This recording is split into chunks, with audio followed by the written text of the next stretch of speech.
நாடாளுமன்ற மழைக்கால கூட்டத்தொடர் இன்று தொடங்க உள்ளது. இதில் பல்வேறு மசோதாக்களை நிறைவேற்ற மத்திய அரசு திட்டமிட்டுள்ள நிலையில் லலித் மோடி விவகாரம், வியாப முறைகேடு உள்ளிட்ட பிரச்சினைகளை எழுப்ப எதிர்க்கட்சிகள் திட்டமிட்டுள்ளன.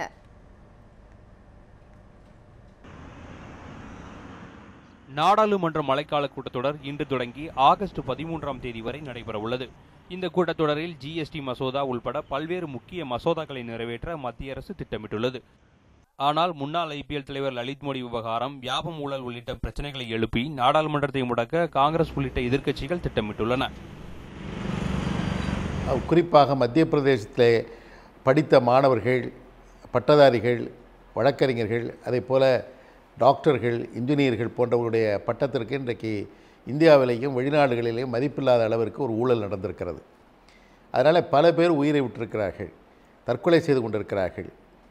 மிகவும் ஒரு கொடுமையான முறையிலே மிகப்பெரிய பொறுப்பில் இருக்கக்கூடியவர்களெல்லாம் இறப்பினை சந்தித்திருக்கிறார்கள். இதை சென்ற பாராளுமன்ற கூட்டத்தொடரிலையும் இதை எடுத்து சொன்னோம். அதற்கு முன்னாலே இருந்த பாராளுமன்ற தொடரிலையும் எடுத்து சொன்னோம். தொடர்ந்து சொல்லிக் கொண்டிருக்கிறோம். ஆனால் எந்த விதமான நடவடிக்கை எடுக்காதனுடைய விளைவு ஒவ்வொரு நாளும் பல பேருடைய இறப்புகள், மர்மமான இறப்புகள், மர்மமான தலைமறைவுகள் ஏற்பட்டு கொண்டிருக்கின்றன. இவற்றை நாங்கள் எடுத்து சொல்ல கடமைப்பட்டிருக்கிறோம். காங்கிரஸ் மூத்த தலைவர் குலாம் நபி ஆசாத் கூறுகையில், ஊழல் குற்றச்சாட்டுக்கு ஆளான திருமதி சுஷ்மா ஸ்வராஜ், வசுந்தரா ராஜே, சிவராஜ் சிங் சவுகான் ஆகியோர் பதவி விலகாவிட்டால் நாடாளுமன்ற நடவடிக்கைகள் சுமூகமாக நடைபெறாது என்று தெரிவித்துள்ளார். மேலும் தங்கள் கோரிக்கைகளை ஏற்றால் மட்டுமே சரக்கு மற்றும் சேவை வரி மசோதாவுக்கு ஆதரவு தருவோம் என்றும் அவர் தெரிவித்துள்ளார். இதனிடையே நாடாளுமன்றத்தின் மழைக்கால கூட்டத்தொடரில் நிலம் கையகப்படுத்தும் அவசர சட்டத்தை 4வது முறையாக பிரகடனப்படுத்த மத்திய அரசு திட்டமிட்டுள்ளது. ஆனால் இந்த சட்டத்தை அனுமதிக்க மாட்டோம் என்று காங்கிரஸ் துணைத் தலைவர் ராகுல் காந்தி ஏற்கனவே திட்டவட்டமாக தெரிவித்துள்ளார். இந்நிலையில் இந்த சட்டத்திற்கு இக்கூட்டத்தொடரில் இடதுசாரிகள் கடும் எதிர்ப்பு தெரிவிக்க திட்டமிட்டுள்ளதாக தெரிகிறது. மழைக்கால கூட்டத்தொடர் என்பது மிக குறுகிய கால கூட்டத்தொடராகும்.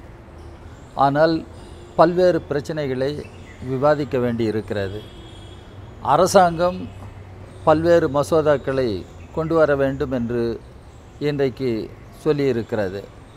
ஆனால் மற்ற கட்சிகள் என்று வருகிற பொழுது, குறிப்பாக இடதுசாரி கட்சிகள் என்று வருகிற பொழுது, பல முக்கிய பிரச்சனைகள், நாட்டு நலனை பாதிக்கிற பிரச்சனைகள், மக்கள் நலனை பாதிக்கிற பிரச்சனைகள் பல இருக்கின்றன. அவற்றை எழுப்ப வேண்டும் என்று நாங்கள் கருதுகிறோம்.